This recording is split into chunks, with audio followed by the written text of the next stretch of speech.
전 세계가 주목한 세계의 담판 싱가포르 북미 정상회담이 막을 내렸습니다. 트럼프 대통령과 김정은 위원장은 한반도 평화체제 구축을 위해 노력하기로 합의했고 공동선언문에도 서명했습니다. 새로운 시대로 향하는 첫걸음, 어떤 성과를 거뒀고 앞으로 풀어야 할 과제는 무엇인지 전문가 두 분과 좀 더 자세하게 짚어보겠습니다. 홍현익 세종연구소 수석연구위원, 김용현 동국대 북한학과 교수, 오늘도 자리에 함께했습니다.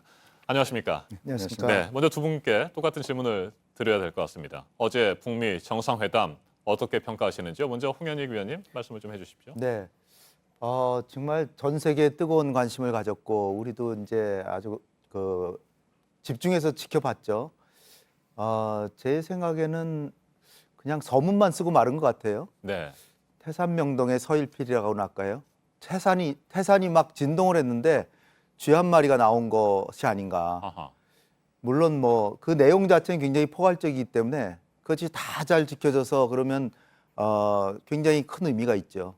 근데 주목되는 부분은 북한이 원하는 부분은 다 기술을 해주고 네, 그동안에 한 몇 달 동안 미국이 그 북한에 대한 불신과 확실한 한반도 비핵화를 위해서 집요하게 했던 그 부분은 아주 추상적으로 그냥 얼버무린.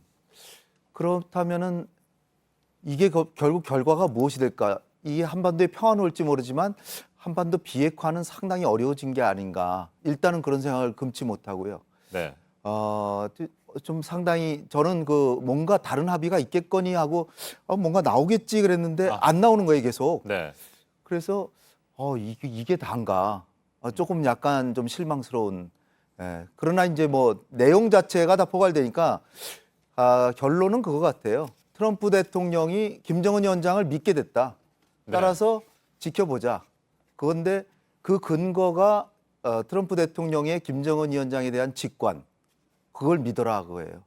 근데 이제 우리로서는 이 한반도 안보라는 게 단지 트럼프 대통령의 직관만 믿어도 우리가 되는 것인지 굉장히 이제 우리가 앞으로 체크를 많이 해야 될 것 같습니다. 알겠습니다. 서문만 썼다, 실망스럽다, 많은 아쉬움을 나타내셨습니다. 자, 김용현 교수님은 어떻게 생각하세요?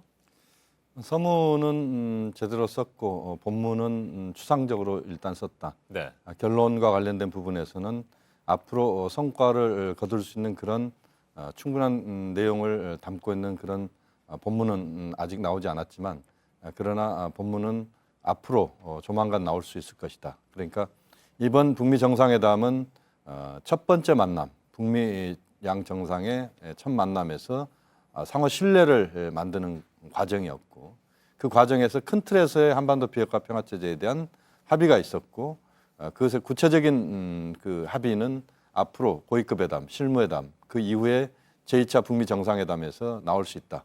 그런 점에서 보면 이번 정상회담은 우선은 시작을 했다는 점에 의미를 둬야 될 것 같고 그 과정에서 앞으로 제2의 몰타 한반도판 비핵화 평화체제 다시 말씀드리면 한반도판 냉전 해체의 시작점, 출발점으로서 의미는 분명히 있다. 뭐 그런 점에서 그렇게 박하게 또 평가할 일은 아닐 것 같습니다. 네, 북미 정상이 처음으로 만난 것은 상당히 역사적으로 의미가 있지만 네. 서문만 썼다. 이 부분에 대해서는 두 분이 비슷한 생각인 것 같습니다. 자, 그렇다면 연결해서 질문을 드리겠습니다. 서문만 썼다고 한다면 본문은 기대를 해봐도 좋겠습니까? 어떻습니까? 홍 의원님. 이게 저는 우리가 판문점에서 남북 정상회담 했을 때 사실은 이게 우리가 당사자로서 상당히 깊이 들어가서 여러 가지 문제를 북핵 문제에 대해서 이제 기술을 하고 싶었는데 이게 이제 이게 북한도 이건 사실 북미 간의 문제라 그러고 미국도 자신들이 주도하고 한국은 공조하는 그런 태세를 갖추는 것을 기본적으로 생각해 왔기 때문에 판문점 선언에서는 단순히 그냥 한반도 비핵화, 한반도의 완전한이 들어갔다 그때 의미를 줬죠. 네, 그리고 그때 설명은 이제 북미 회담에서 나머지가 자세하게 기술될 테니까 우리는 한반도 비핵화라고 해서 출발을 아주 좋게 기반을 마련해 줬다 이랬거든요. 그런데 정작 북미 회담에서 그거 그냥 그대로 받았었어요. 네. 그러면 결국 북한의 비핵화에 대해서 그동안 아주 엄격하게 그리고 북한에 대한 불신 그리고 과거의 역사적 사례를 볼 때 검증 방법까지도 여러 가지로 모색하다 결국은 그게 안 됐는데 요번에 CBID라 그래서 검증 방법에 대해서 상당한 기대를 부풀게 하고 그다음에 그것에 더해서 초기 단계 조치로 핵과 미사일을 일부를 가져가겠다. 최소한 일부를 가져가겠다. 그리고 완료 시점을 2020년으로 명기하겠다. 이렇게 해서 전 세계 모든 사람들이 기대를 어마어마하게 크게 해놨는데 결국 그냥 완전한 비핵화를 위해 노력한다. 그러면은 북한을 어떻게 해서 완전히 믿게 됐는지 그게 전 궁금할 따름이에요. 근데 이제 앞으로 폼페이오 장관이나 열심히 활동해서 이거를 확실하게 구체화시킨다면 뭐 앞으로의 문제라고 과제를 남겨놨다 이렇게 생각할 수도 있겠죠. 네, 큰 기대를 모았지만 뭐 여러 가지로 아쉬움이 남는 것은 어쩔 수 없는 부분인 것 같은데 김영현 교수님 그렇다면 두 정상의談판에서 트럼프 대통령이 지고 김정은 위원장이 이긴 겁니까? 어떻게 보십니까? 저는 이 문제를 첫 술에 배부를 수는 없다 이렇게 봅니다. 다시 말씀드리면 트럼프 대통령과 김정은 위원장이 둘 다 승리한 겁니다. 이번 정상회담은 실질적인 북미 정상의 상호 신뢰를 만드는 그것에 싹을 틔우는 것에 우선 중점을 뒀다 그렇게 봐야 될 것 같습니다. 그래서 트럼프 대통령 입장에서는 김정은 위원장이 어떻게 비핵화에 대한 의지가 있는지 또는 비핵화에 대한 구체적인 그 자신감이나 또는 비핵화를 끌어낼 수 있는, 이끌 수 있는 그런 능력을 갖고 있는지 이 부분에 대한 많은 부분에 관심을 가졌을 거라고 봅니다. 역시 김정은 위원장도 마찬가지입니다. 트럼프 대통령이 북한에 대한 체제 안전 보장을 해줄 수 있는 사람인지 네. 또는 그것에 대해서 신뢰를 줄 수 있을 만큼의 적극적 의지를 갖고 있는지 이런 부분들을 우선적으로 이번 정상회담에서는 서로 그 부분을 확인하는 자리였다. 그리고 말씀드린 것처럼 첫 술에 배부를 수 없다라고 하는 이야기는 북미 정상이 만나서 작년까지만 해도 전쟁을 하겠다는 그런 이야기를 했던 나라가 그 수반들이 만나서 우선은 한반도에서 더 이상 전쟁을 하지 않겠다. 또 그 과정에서 핵 없는 한반도로 가겠다. 이런 부분에 대해서는 합의는 분명히 나왔거든요. 그리고 그 구체적인 합의는 아마 폼페이오 김영철 라인 또는 성킴 또는 최선희 라인 뭐 이런 라인들에서 진행하는 그런 과정이라고 봐야 될 것 같습니다. 그래서 이 문제를 갖고 누가 이겼다라고 하는 관점의 접근보다는 상호 신뢰를 만드는 싹 틔우는 뭐 그런 점을 우선은 주목해야 된다고 봅니다. 네. 트럼프 대통령이 어제 회담에서 얘기했던 내용 중에서 중요한 부분이 20%라는 부분이에요. 비핵화가 20%만 진행된다고 한다면 다시 되돌릴 수 없을 것이다. 이런 얘기를 했었는데 완전하고 검증 가능하며 불가역적인 CVID를 주장하다가 20%라고 한다면 80%포인트 정도를 포기한 것은 아니냐. 뭐 이런 해석도 나올 수 있는데 홍 의원님 어떻게 생각하십니까? 제가 과거에 이제 9.19 공동성명 이후에 2.13 합의, 13 합의 이렇게 쭉 이어지면서 불능화까지 갔잖아요. 네. 그때 불능화가 90% 가까이 됐습니다. 근데 지금 다 유야무야 됐거든요. 제가 아는 저도 상당히 북한하고 대화하고 협상해야 되고 체제 안전 보장을 해줘야 포기한다라고 생각하는 사람인데 그러나 과거의 사례를 보면 90%까지 약속을 지키다가도 10%만 빈틈이 나오면 빠져나가는 게 북한이거든요. 근데 지금은 아예 어차피 빠져나갈 거라고 생각을 했는지 아예 규정을 안 해놔버렸어요. 글쎄 앞으로 이제 아까 말씀드렸듯이 구체화가 돼가지고 다시 또 다른 합의가 있으면 모르지만 지금의 합의로 보면은 완전히 거의 핵무장을 용인하는 듯한 그런 이게 너무나 참 아쉬운 부분이 많고 그리고 기대를 너무나 부풀려 놨기 때문에 그러니까 제가 북핵 문제에 대해서 책을 쓰고 그럴 때도 항상 기술하는 게 북한에게는 한 채 빈틈이라도 주면 그걸 뚫고 빠져나간다. 그러니까 아주 완벽하게 이렇게 규제를 해놔야 되는데 지금은 아예 규제를 안 해놨어요. 어차피 규제를 못한다고 생각한 것이 아닌가 하는 의심을 가질 정도로. 그게 좀 안타까운 점이 크죠. 알겠습니다. 그와 관련해서 김용현 교수님의 네. 의견을 좀 묻겠습니다. 20%와 관련해서 네. 예전에는 이제 뭐 100% 완전한 비핵화가 이루어져야지 단계적 뭐 보상이라든지 뭐 이런 것들도 일괄적으로 네네. 이루어질 수 있다라고 하는 것이 미국의 입장 아니었습니까? 근데 20%로 상당 부분 물러섰다고 한다면 20% 정도 이후 넘어서게 된다면 보상이라든지 대북 제재 해제라든지 경제적 지원 이런 부분들이 뭐 단계적으로 진행될 수 있다 이런 해석할 수 있습니까? 여기서 말하는 20%는 지금 말씀하시는 그런 차원의 문제는 아니라고 네. 봅니다. 이 20%는 북한의 비핵화 관련된 부분에서 핵 능력의 포기랄지 또는 핵 미사일이나 또는 핵과 미사일의 그 실질적인 진전되고 있는 상황들을 중단시키고 또 약화시키는 이런 과정들 속에서 그렇게 된다면 북한이 더 이상 핵무기를 만들거나 또는 핵무기를 고도화시키는 뭐 그런 행위들은 어렵다라고 하는 이런 차원에서의 20% 정도다 이렇게 이야기를 할 수 있을 것 같습니다. 그렇게 본다면 지금 상황에서 트럼프 대통령 이야기는 북한의 핵 능력의 진전 과정들을 상당 부분 약화시킨다면 나머지 부분들은 그렇게 어렵지 않다 이런 차원에서의 20%다 이렇게 이야기를 할 수 있을 것 같고요.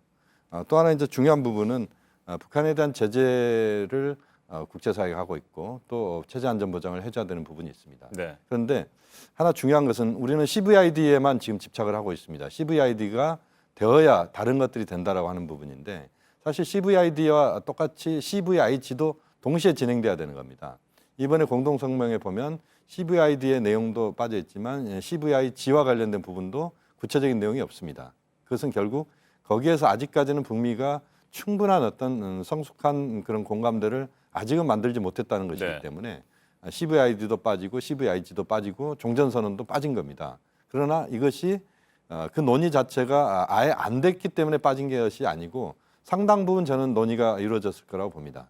그 논의가 다만 이번에 담기에는 좀 더 시간이 더 걸리는 문제다 이렇게 지금 트럼프 대통령 보고 있는 거고 김정은 위원장도 같은 생각인 것 같습니다. 그래서 좀 더 다음 그 고위급 회담이나 다음 정상회담에서는 좀 더 진전된 또 구체적인 내용들이 나올 것이다. 뭐 이렇게 전망이 됩니다. 네, 어제 회담의 이후에 나왔던 합의문 그리고 트럼프 대통령의 회견 내용에 다 담기지 않은 내용들이 더 있을 것이다. 이런 기대도 해보게 됩니다. 자, 홍현익 위원님. 네. 앞으로 2차, 3차 북미 정상회담 계속해서 진행이 될 것으로 보십니까? 당연히 돼야 되겠죠. 이 합의 가지고는 정말 뭔가 기대하기가 상당히 어렵습니다. 그리고 CBID, CBIG에서 보면 CBIG를 1, 2번에 먼저 북한의 요구를 들어준 셈이고요. 지금 보면 관계 정상화하고 평화체제 이거는 북한이 비핵화를 해준 거라고 돼 있는데 이건 1, 2번에 기술해 놓고 3번은 이제까지 남북 관계에서 이미 한 완전한 비핵화 그 구절만 그냥 써놨어요. 네. 그렇다면은 이거는 완전히 북한의 요구를 그냥 다 들어준 게 아닌가 이런 생각이 들 정도거든요. 그게 좀 안타까운데요. 앞으로 과제가 굉장히 많을 것 같아요. 지금 당장에 트럼프 대통령만 우리가 믿고 있다가는 한반도 비핵화는 어려워지는 게 아닌가. 지금 어떻게 보면 지금까지 트럼프 대통령이 과거에 우리 정부의 뭐 햇볕 정책이나 화해협력 정책을 한 그런 정책을 계속 해왔다 그러면은 이해가 되는데 지금까지는 북한은 전혀 믿지 못할 집단이다. 최고의 압박과 제재를 가해야 된다. 그러다가 갑자기 내 직관을 보니까 김정은은 굉장히 훌륭한 사람이다. 그러니까 김정은 얘기에 진실성이 있다. 그러니까 굳이 뭐 명문으로 쓸 필요도 없다. 알아서 할 것이다. 이런 식으로 지금 가고 있어요. 그래서 어저께 저한테는 상당한 충격이었어요. 그렇게까지 불신을 하다가 갑자기 김정은을 만나보니까 내 직관이 옳다. 그러니까 김정은은 앞으로 할 것이다. 그러니까 앞으로 우리는 진짜로 트럼프 대통령의 말씀이 옳은지 진짜로 눈을 부릅뜨고 지켜보고 그렇게 해야 되는데 또 한미 동맹 훈련까지도 지금 뭐 안 할 수도 있다는 그런 식으로 나오잖아요. 그러니까 이게 트럼프 대통령이 그저께의 트럼프 대통령이 아니 어저께 트럼프 대통령이 다른 사람이 아닌가. 그리고 그저께 저녁에 폼페이오 장관이 브리핑하는 걸 제가 들어봤는데 우리의 유일한 목표는 CBID다. 그렇게 얘기를 했어요. 그저께 저녁에. 네. 근데 어저께는 트럼프 대통령이 시간이 없어서 뭐 얘기를 못했다.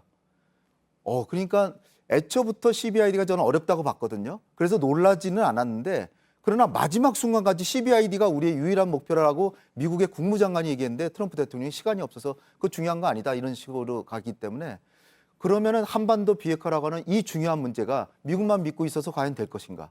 우리가 좀 더 능동적이고 자주적이고 적극적으로 이 문제를 해야 되겠다. 그런 생각이 듭니다. 저는 네. 이 문제를 이렇게 봅니다. 지금 이제 그 이번 북미 정상회담을 한 번에 끝나는 정상회담으로 우리가 오해해서는 안 된다는 겁니다. 그리고 한 번에 모든 것들이 이루어지는 그런 북미 관계로 보는 것은 저는 그동안의 북미 관계의 역사성을 본다면 그리 간단한 문제는 아니라고 봅니다. 그런 차원에서 지금 이번 북미 정상회담은 1차 북미 정상회담이고 남북 정상회담도 마찬가지였지 않습니까? 제2차 북미 정상회담이 7월 달에 또는 9월 달에 또는 10월 달에 열릴 가능성도 저는 배제할 수 없다고 봅니다. 9월 달 유엔 총회도 있고 또 그 트럼프 대통령이 백악관 초청을 했고 또 평양도 갈 수 있다는 이야기를 했습니다. 이제 이런 것들을 고려해서 본다면 좀 더 이것은 연속선상에서의 그 이번 북미 공동성명을 좀 볼 필요가 있다. 그래서 이번에는 큰 틀에서 담은 것이다. 1, 2, 3번이 1, 2번을 북한에 다 주고 3번은 아주 조그마한 것 아니냐, 이건 아닙니다. 대체로 큰 틀에서 이야기는 수준은 비슷한 이야기들입니다. 그래서 이번 상황을 우리가 이걸로 다 모든 것들을 평가하거나 종결짓기보다는 그런 진행형으로서의 북미 관계 또는 비핵화 문제를 그렇게 접근하는 것이 저는 현재 상황을 객관적으로 보는 것이라고 봅니다. 네, 역사적인 첫 걸음을 내디딘 그 의미는 분명히 있는 것이고요. 약간의 아쉬움도 남지만 또 2차, 3차 북미 정상회담이 있을 거고 또 그 가운데서 우리 정부, 문재인 대통령이 해야 할 역할도 분명히 있을 것으로 보입니다. 오늘 두 분 말씀 잘 들었습니다. 감사합니다. 감사합니다.